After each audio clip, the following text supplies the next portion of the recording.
ইহুদি খ্রিস্টানদের petrol dollar খাওয়া নয়, যারা মুসলমানদের বিরুদ্ধে জিহাদ করে ওরাই ইহুদি খ্রিস্টানদের এজেন্ট। গোয়েন্দাগিরি করে দেখেন, চ্যালেঞ্জ দিলাম। আমরাও বলি যে এইরকম যদি কোনো শাসক আসে, দোয়া করে আসুক, যদি এইরকম কোনো শাসক আসে যে জিহাদের ঘোষণা দিবে, তাহলে আমরাই সবার আগে জিহাদ করতে যাব। জিহাদ যারা জঙ্গিবাদের সাথে সম্পৃক্ত রাখে তারা এই বিষয়টাকে খুব বেশি ফলাও করে প্রচার করে যে আজকে মুসলমানদের এই অবস্থা, মায়ানমারে এই অবস্থা, ফিলিস্তিনে এই অবস্থা, অমুক জায়গায় এই অবস্থা, এখন যদি আমরা জিহাদ না করি, যারা জিহাদ করতে নিষেধ করতেছে, যারা জঙ্গিবাদের বিরুদ্ধে বলতেছে, এরা সব হচ্ছে ইহুদি খ্রিস্টানদের দালাল, পেইড এজেন্ট, রিয়াল আর দিনার আর ডলার, পেট্রোল ডলার খাওয়া শায়েখেরা। মানুষ বলে না, বলে না, বলতেছে। ইউটিউবে খালি ভিডিও শুনে দেখেন, এইভাবেই বলা আছে যে মুরজিয়া, পেট্রোল ডলার, টাকা পয়সা ইনকাম করে এগুলো বলতেছি আমরা, টাকা পয়সা নেওয়ার জন্য বলতেছি। আসলে সেটা না, জাতিকে বড় ফিতনা থেকে বাঁচানোর জন্য বলতেছি। কথা বুঝেননি? কিভাবে? ইসলামে জিহাদের জন্য সবচেয়ে বড় শর্ত হচ্ছে ইমাম লাগবে, রাষ্ট্র ক্ষমতা লাগবে। ইসলামে কিছু কিছু জিনিস আছে যেগুলো রাষ্ট্র ক্ষমতা ছাড়া বাস্তবায়ন হয় না। যেমন হজ, হজ নির্দিষ্ট ইমামের অধীনে হতে হয়, রাষ্ট্র ক্ষমতার শাসকের অধীনে হতে হয়। হাজ্জাজ বিন ইউসুফের মতো অত্যাচারী শাসকের সাথে সাহাবীরা হজ করেছে, তাবিরা হজ করেছে। কথা কি বোঝা যাচ্ছে?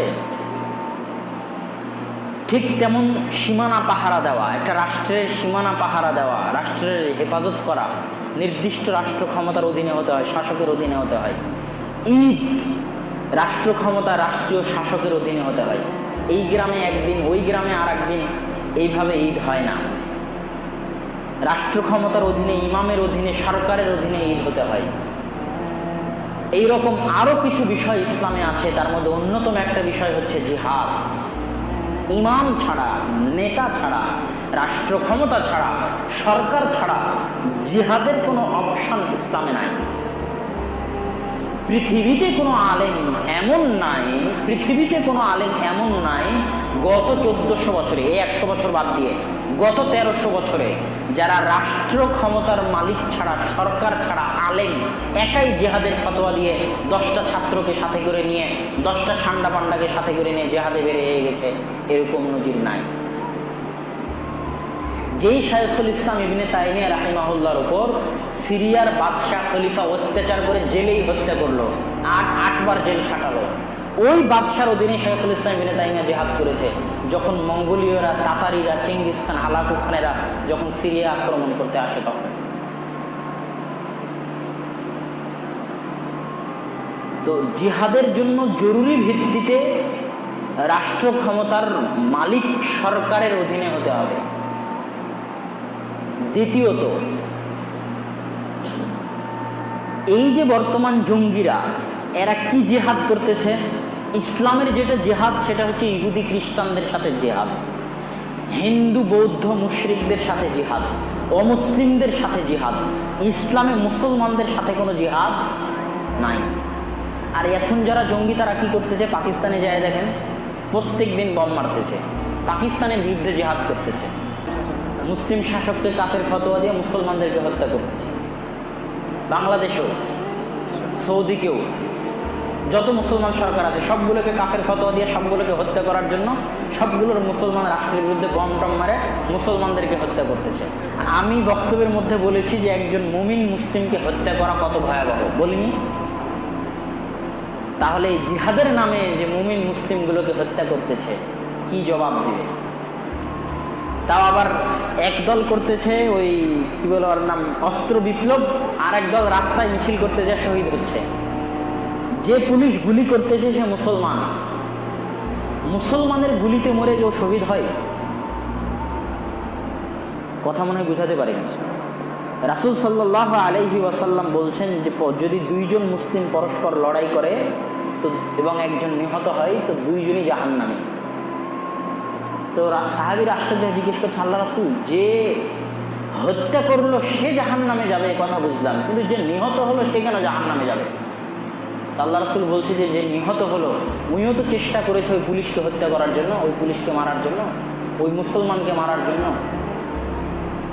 সে তো চেষ্টা তো করেছে, মারতে পারেনি কিন্তু চেষ্টা তো করেছে, এই জন্য উভয়ই জাহান্নামে যাবে। তো মুসলমানের বিরুদ্ধে কোনো জিহাদ ইসলামে নাই। এটা একদম আমরা ইহুদি খ্রিস্টানদের পেট্রোল খাওয়া নয়, যারা মুসলমানদের বিরুদ্ধে জিহাদ করে ওরাই ইহুদি খ্রিস্টানদের এজেন্ট। গোয়েন্দাগিরি করে দেখেন, চ্যালেঞ্জ দিলাম। কেননা এখন এই বিশ্বে ইহুদি খ্রিস্টানেরা যত মুসলমানকে হত্যা না করেছে, খারিজিরা বম মারে মুসলমানকে কাফের ফতোয়া দিয়ে তার চেয়ে বেশি মুসলমানকে হত্যা করেছে। আর এইটা ব্যবসা হচ্ছে আমেরিকা আর ইসরায়েলের, অস্ত্র বিক্রি করার ব্যবসা। দুই পক্ষকে অস্ত্র বিক্রি করো, মুসলমানের লড়াই দিয়ে অস্ত্র বিক্রি করো, গন্ডগোল জিয়ে রাখো, খুঁজে দেখেন ওরাই ইহুদি খ্রিস্টানের এজেন্ট, সিআইএ এজেন্ট, রর এজেন্ট, মোসাদের এজেন্ট। ওদেরকে টাকা দিয়ে ওরা বলতেছে যে যাও তোমরা মুসলমানদেরকে ফতোয়া দাও কাফের, আর মুসলমানদেরকে হত্যা করো। না হলে কোন বিবেকে, কোন শাস্ত্রে, কোন ইসলাম, যে ইসলাম মুসলমানকে বিরুদ্ধে যুদ্ধ করাকে বলবে জিহাদ, একটা রাষ্ট্রকে ধ্বংস করে দেওয়াকে বলবে জিহাদ, একটা মুসলিম রাষ্ট্রকে ধ্বংস করে দেওয়া জিহাদ। আল্লাহুল মুস্তাআন। এটা গেল একটা বিষয়। দুই নম্বর বিষয়, আমেরিকা, ফ্রান্স, জার্মানি এমনি বম মেরে মানুষকে মেরে দিচ্ছে কেন? ওরা কাফের তাই। কাফের হলেই কি হত্যা করা যায়? উত্তর দেন। কাফের হলেই হত্যা করা যায়? কাফের হলেই হত্যা করা যায় না। এখানে একটা নিয়ম জেনে রাখেন, ইসলামী রাষ্ট্রে 4 শ্রেণীর কাফের নিরাপত্তা পাবে। কয় শ্রেণীর কাফের? 4 শ্রেণীর কাফের নিরাপত্তা পাবে। এক, যেই কাফের রাষ্ট্রের সাথে মুসলিম রাষ্ট্রের চুক্তি হয়েছে, ওই কাফের রাষ্ট্রের সকল কাফের নিরাপত্তা পাবে, তাদেরকে হত্যা করা যাবে না। আল্লাহ রাসূল বলছে এইরকম চুক্তিবদ্ধ কোনো কাফেরকে যদি কেউ হত্যা করে তাহলে সে জান্নাতের গন্ধও পাবে না, যেই জান্নাতের গন্ধ 70 বছরের পথ দূরে থেকে পাওয়া যায়। কাফেরকে হত্যা করলে জান্নাতের গন্ধ পাবে না, যেই কাফের সাথে চুক্তি হয়েছে যে সে আমাদের কাছে নিরাপদ, অন্য একটা কাফের রাষ্ট্র। দুই, যে মুসলিম রাষ্ট্রে ভিসা নিয়ে এসেছে, আমার রাষ্ট্রে এসেছে কাফের কিন্তু আমার অনুমতি নেই, তাকে হত্যা করা যাবে না। বাংলাদেশে একজন আমেরিকান দূতাবাসে হামলা করে, ফ্রান্সের দূতাবাসে হামলা করে তাদেরকে হত্যা করা কেউ যদি করে তাহলে সে মহা অন্যায় করবে। কেন? সে ভিসা নিয়ে বাংলাদেশে এসেছে, মুসলিম সরকার তাকে নিরাপত্তা দিয়েছে। কথা বুঝেননি? এটা হলো 2 নাম্বার। 3 নাম্বার, যারা মুসলিম দেশে বসবাস করে কর দিয়ে, ট্যাক্স দিয়ে, ইসলামী শাসন ব্যবস্থা হচ্ছে ওয়েলফেয়ার শাসন ব্যবস্থা। ইংরেজিতে বলে ওয়েলফেয়ার, বাংলায় বলে কল্যাণমূলক, সেবামূলক। কোনো কিছুর ট্যাক্স লাগবে না। 10 তলা বাড়ি করেছেন রাষ্ট্রকে, ইসলামিক খেলাফত থাকলে ট্যাক্স দেওয়া লাগবে না। যত বিঘাই জমি কিনেন না কেন ট্যাক্স দেওয়া লাগবে না। ইসলাম হচ্ছে ওয়েলফেয়ার শাসন ব্যবস্থা। কি লাগবে? যাকাত লাগবে, ওশর লাগবে। আপনি যে ধান উৎপাদন করবেন তার ওশর দিতে হবে রাষ্ট্রকে, যদি ইসলামী খেলাফত থাকে। আপনি যে কোটি টাকার মালিক তার যাকাত দিতে হবে।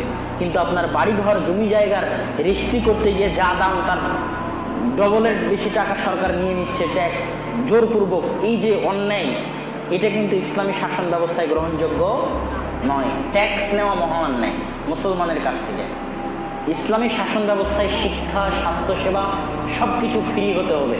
সরকার আপ্রাণ চেষ্টা করবে ফ্রি করে দেওয়ার জন্য, এটা ইসলামী খেলাফার নিয়ম। ইনকামিং সোর্স কি? ইনকামিং সোর্স গনিমতের মাল, ইনকামিং সোর্স জাকাতের টাকা, ইনকামিং সোর্স ওশরের টাকা, ইনকামিং সোর্স সাধারণ জনগণের দান। সাধারণ জনগণ ইসলামী খেলাফাকে দান করবে, শুধু মসজিদ মাদ্রাসায় দান করা নয়। রাসূল সাল্লাল্লাহু আলাইহি ওয়াসাল্লাম তাবুকের যুদ্ধে দান নেয়নি, রাষ্ট্র দান নিচ্ছে, রাষ্ট্র। কথা কি বুঝাতে পারছি? তো কথা একদিক থেকে আর একদিকে চলে গেল। তো মুসলিম রাষ্ট্রে শুধু অমুসলিমরা কর দিবে, অমুসলিমরা কর দিয়ে জিজিয়া দিয়ে বসবাস করবে, ওই অমুসলিমকে হত্যা করা যাবে না। 3, যেই কাফের রাষ্ট্রের সাথে যুদ্ধ চলছে, ওই কাফের রাষ্ট্রে শুধু ওই কাফেরকে হত্যা করা যাবে যে যুদ্ধের মাঠে অস্ত্র নিয়ে উপস্থিত হয়েছে, শুধু তাকেই হত্যা করা যাবে। ঘরে একজন কাফের বসে আছে, আমার যুদ্ধ ভারতের সাথে হচ্ছে, ভারতের একজন ঘরে হিন্দু বসে আছে, যুদ্ধের মাঠে আসেনি, তাকে হত্যা করা যাবে না। কাফের নারী যুদ্ধের মাঠে আসেনি, হত্যা করা যাবে না। কাফের শিশু যুদ্ধের মাঠে আসেনি, হত্যা করা যাবে না। যদি আত্মসমর্পণ করে তখনও হত্যা করা যাবে না। যদি কালেমা পাঠ করে নেয় তখনও হত্যা করা যাবে না। একজন সাহাবী যুদ্ধ করতে গেছে, আর একজন কাফের কালেমা পড়ে নিয়েছে, তরবারি গলার কাছে রেখে, তারপরও তরবারি চালিয়ে দিয়েছে সাহাবী। আল্লাহর রাসূল ক্ষেপে ভায়া, আসমান জমিন মনে হচ্ছে ভেঙে পড়ে গেল, এরকম অবস্থা। তো সাহাবী বলছে, আল্লাহ রাসূল, উনি আমার তরবারির ভয়ে কালেমা পড়েছে। তখন আল্লাহ রাসূল বলছে, হাল শাক্কাক্তা কালবাহ, তুমি কি তার অন্তর চিড়ে দেখেছিলে যে তোমার তরবারির ভয়ে কালেমা পড়েছে না আল্লাহর ভয়ে কালেমা পড়েছে? তুমি কি তার অন্তর চিড়ে অন্তর ফাড়ে দেখেছিলে? অন্তর চিড়ে অন্তর ফাড়ে দেখা ইসলামে নাই। বাহ্যিকভাবে যে বলবে লা ইলাহা ইল্লাল্লাহ, বাহ্যিকভাবে যে বলবে আমি মুসলমান, সে মুসলমান, তার রক্ত হারাম। তার গায়ে একটা আঁচ পর্যন্ত করা যাবে না, তার গায়ে একটা ঢিল পর্যন্ত মারা যাবে না। হারাম মানলে গুনাহ হবে, মহা গুনাহ, এমন গুনাহ যে আল্লাহ ক্ষমা করবে না। কেননা এটা কি বান্দার হক। বান্দার হককে আল্লাহ ক্ষমা করতে পারবে? বান্দার হক যদি আল্লাহ ক্ষমা করে তাহলে আল্লাহ অত্যাচারী হবে। আর আল্লাহ বলছে, ইন্নী হারামতু যুলমা আলাইয়া, আমি আমার উপর অত্যাচার করাকে হারাম করে নিয়েছি। আল্লাহ হচ্ছেন ন্যায় পরায়ণ।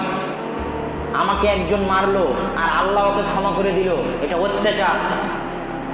এই জন্য একজন মুসলমান যে কালেমা পড়ে নিয়েছে, তার রক্ত, তার মান, তার সম্পদ, তার ধন, তার ছেলে মেয়ে সবকিছুই আপনার উপর হারাম। আপনি তার গীবত করতে পারবেন না, আপনি তার উপর অপবাদ দিতে পারবেন না, আপনি তার টাকা চুরি করতে পারবেন না, আপনি ডাকাতি করতে পারবেন না, তাকে একটা থাপ্পড় মারতে পারবেন না, তাকে হত্যা করতে পারবেন না। যদি করেন তো এই পাপের কোনো ক্ষমা নাই। একমাত্র যদি যাকে মেরেছেন সে ক্ষমা না করে, আর কিয়ামতের মাঠে আল্লাহ বিচার করবে, আল্লাহ ক্ষমা করবে না। এত ভয়াবহ পাপ। এই জন্য কিয়ামতের মাঠে হাদিসে রাসূল সাল্লাল্লাহু আলাইহি ওয়াসাল্লাম বলছে, আউয়ালু মা ইউহাসাবু বিহিল আবদু ইয়াউমাল কিয়ামাতি আস-সালাহ ওয়া আউয়ালু মা ইউকযা বিহিল আবদু ইয়াউমাল কিয়ামাতি আদ-দিমা। এখানে একটা সূক্ষ্ম জিনিস জানে রাখেন এই হাদিসে। রাসূল সাল্লাল্লাহু আলাইহি ওয়াসাল্লাম বলছে, কিয়ামতের মাঠে সর্বপ্রথম যে জিনিসের হিসাব নেওয়া হবে সেটা হচ্ছে সালাতের হিসাব। তো সালাতের ক্ষেত্রে কি শব্দ ব্যবহার করা হচ্ছে? হিসাব। সালাতের ক্ষেত্রে কি শব্দ? হিসাব। 2 নাম্বার, কিয়ামতের মাঠে সর্বপ্রথম যেই বিচারের ফায়সালা করা হবে সেটা হচ্ছে হত্যা, রক্ত, পরস্পর মারামারি। হিসাব হচ্ছে ইবাদতের ক্ষেত্রে, আর বিচার ফায়সালা হচ্ছে মারামারি, রক্তপাতের ক্ষেত্রে। কিয়ামতের মাঠে সর্বপ্রথম হিসাব নেওয়া হবে সালাতের, আর সর্বপ্রথম বিচার করা হবে কাজা, ইউকজা, কাজা। কাজী বলে না বিচারপতি, কাজী মানে হচ্ছে বিচারপতি। কাজী মানে যে বিবাহ পড়ায় সে নয়। আস্তে আস্তে বিচারপতির পদ থেকে বাদ পড়ে শুধু বিবাহ পড়ানোতেই থাকে গেছে, কিন্তু যখন ইসলামী খেলাফা ছিল তখন সে ছিল বিচারপতি। কাজী মানে বিচারপতি, জজ। আউয়ালু মা ইউকযা, প্রথম যে জিনিসের বিচার করা হবে সেটা হচ্ছে রক্তের বিচার। কে কার রক্ত ফেলেছে, কে কোন পুলিশকে মেরেছে আর কোন পুলিশ কাকে মেরেছে। এখানে একটা জিনিস ভুল বুঝবেন না, যে আমি যে বললাম যে পুলিশের গুলি খেয়ে কি শহীদ হওয়া যায়, এই জিনিসটা ভুল বুঝবেন না। কেন? বিনা বিচারে অন্যায়ভাবে কোনো র্যাব, কোনো পুলিশ গুম করে যদি কাউকে হত্যা করে তাহলে সে শহীদ বলেই গণ্য হবে। কেননা ইসলামে বিনা বিচারে হত্যার কোনো নিয়ম নাই। কিছুক্ষণ আগে বললাম, ওমর রাদিয়াল্লাহু তাআলা আনহু স্বয়ং যদি কাউকে দেখে যে সে জেনা করতেছে, তো ওমর রাদিয়াল্লাহু তাআলা আনহু তাকে হত্যা করতে বিচার লাগবে, বিচার। এই জন্য কোনো র্যাব, কোনো পুলিশ বিনা বিচারে কাউকে বাড়ি থেকে উঠিয়ে নিয়ে গিয়ে তাকে হত্যা করে দিবে, এটা মহামান্যায়। তার গুনাহ, তার শাস্তি সরকারকেও কিয়ামতের মাঠে দিতে হবে, ওই র্যাব, ওই পুলিশকেও কিয়ামতের মাঠে দিতে হবে। আমি যেটা বুঝাতে গেছি সেটা হচ্ছে পরস্পর যখন মারামারি করে, রাস্তার মধ্যে 2 জন মুসলিম পরস্পর মারামারি করতেছে, তখন আমি এই কথাটা বলেছি। তো আমরা যেটা আলোচনা করছিলাম, তো আমেরিকা, ফ্রান্স, একজন সাধারণ কাফের, তাকে আমি হত্যা করতে পারি না, এটাও জিহাদ নয়, এটাও কি জঙ্গিবাদ? তাহলে জিহাদের কনসেপ্টটা আমাদের কাছে ক্লিয়ার হতে হবে। এইভাবে রাসূল সাল্লাল্লাহু আলাইহি ওয়াসাল্লাম জিহাদের এত শর্ত শারাইত কেন দিলেন? এই জন্য যে নির্দিষ্ট রাষ্ট্র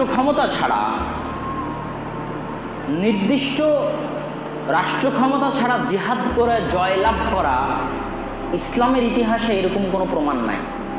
ইসলামের ইতিহাসে দুইবার মুসলমানেরা খুব বিপদের সম্মুখীন হয়েছে।